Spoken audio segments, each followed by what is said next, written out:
അതുപോലെ തന്നെ I hand coordination എന്ന് പറയുന്നത് നോക്കുന്നിടത്ത് കൈ എത്തണമെന്നില്ല കൃത്യമായി. ഇതുപോലെ തന്നെയാണ് കുട്ടികളുടെ ബ്രെയിനിൻ്റെ പ്രോസസ്സിങ്ങും. കുട്ടികൾക്ക് റിയാലിറ്റിയും അവർ ഇമാജിൻ ചെയ്യുന്ന അവരുടെ ഇമാജിനേഷനും തമ്മിൽ ചിലപ്പോൾ ഡിഫറൻഷ്യേറ്റ് ചെയ്യാൻ അവർക്ക് പറ്റുന്നില്ല. ആ കുട്ടി എങ്ങനെ ആവണോ നിങ്ങൾ അങ്ങനെ ബിഹേവ് ചെയ്യുക. നിങ്ങൾ നോക്കുക, ടി വിയിൽ കുട്ടി കാണുന്ന സൂപ്പർ ഹീറോയുടെ ക്യാരക്ടേഴ്സിനെ അല്ലേ ആ കുട്ടി ഇമിറ്റേറ്റ് ചെയ്യുന്നത്, അനുകരിക്കുന്നത്. ആ കുട്ടിക്ക് ഇഷ്ടപ്പെടുന്ന, ആ കുട്ടിയെ ഇൻഫ്ലുവൻസ് ചെയ്ത കാര്യങ്ങളല്ലേ ആ കുട്ടി കാണിക്കുന്നത്.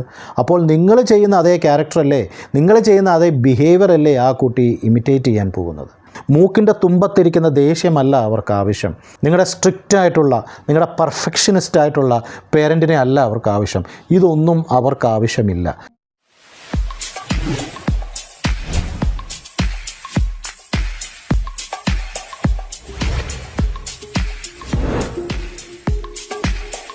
കാം ആൻഡ് കോൺഫിഡൻ്റ് ആയിട്ടുള്ള ഒരു സ്ട്രോങ് പേഴ്സണാലിറ്റിയുടെ ഉടമയായിട്ടുള്ള ഒരു വ്യക്തിയെ എങ്ങനെ വാർത്തെടുക്കാം? നിങ്ങളുടെ കുട്ടിയെ അങ്ങനെ ഒരു വ്യക്തിയാക്കാനുള്ള സൈക്കോളജിക്കൽ ടിപ്സാണ് ഇന്ന് ഞാനിവിടെ ഡിസ്കസ് ചെയ്യാൻ ഉദ്ദേശിക്കുന്നത്. ഇതിന് മുമ്പൊന്ന് പാർട്ടുകൾ കണ്ടിട്ടില്ലാത്ത ആൾക്കാർ ദയവായി അത് കാണണം എന്ന് ഞാൻ സജസ്റ്റ് ചെയ്യുകയാണ്.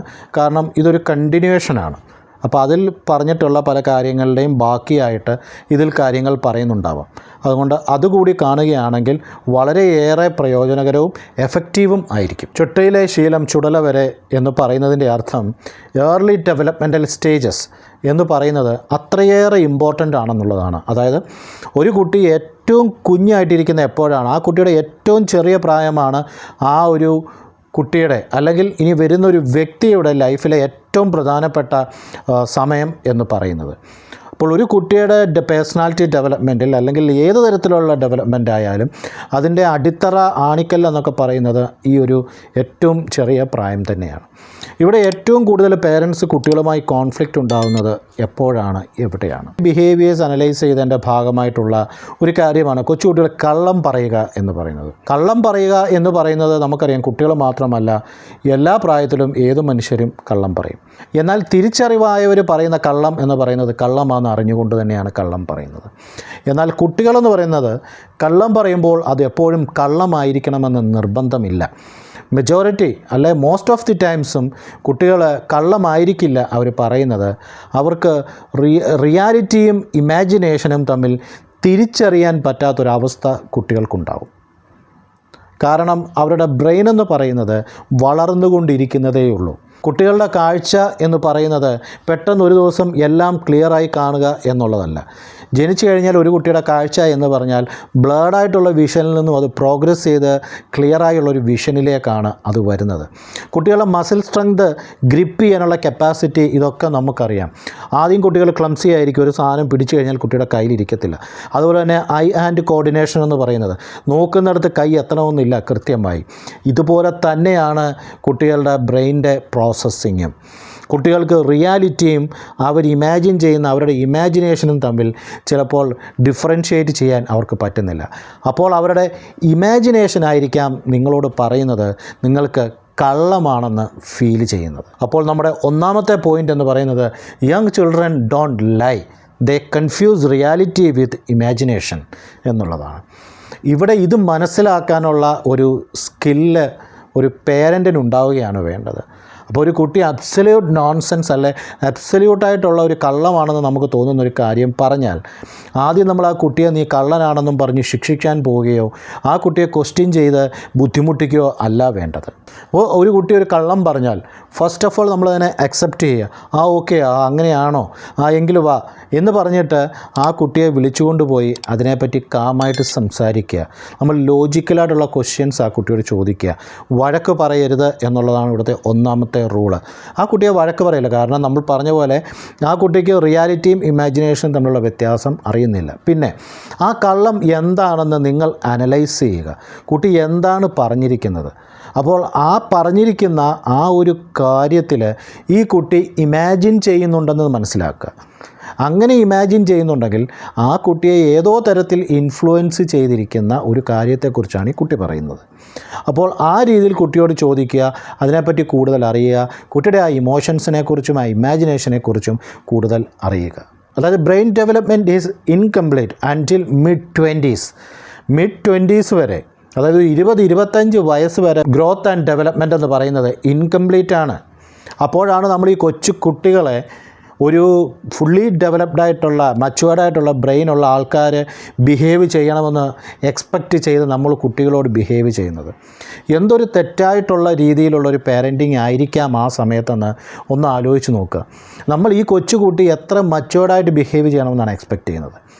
ബ്രെയിൻ്റെ ഗ്രോത്ത് ആൻഡ് ഡെവലപ്മെൻറ്റ് ആ ഒരു ഫുള്ളി ഡെവലപ്ഡ് എന്ന് പറയുന്ന ഒരു അവസ്ഥ ഉണ്ടാകുന്നത് 25 വയസ്സിന് ശേഷമേ ഉള്ളൂ എന്നാണ് റിയാലിറ്റി.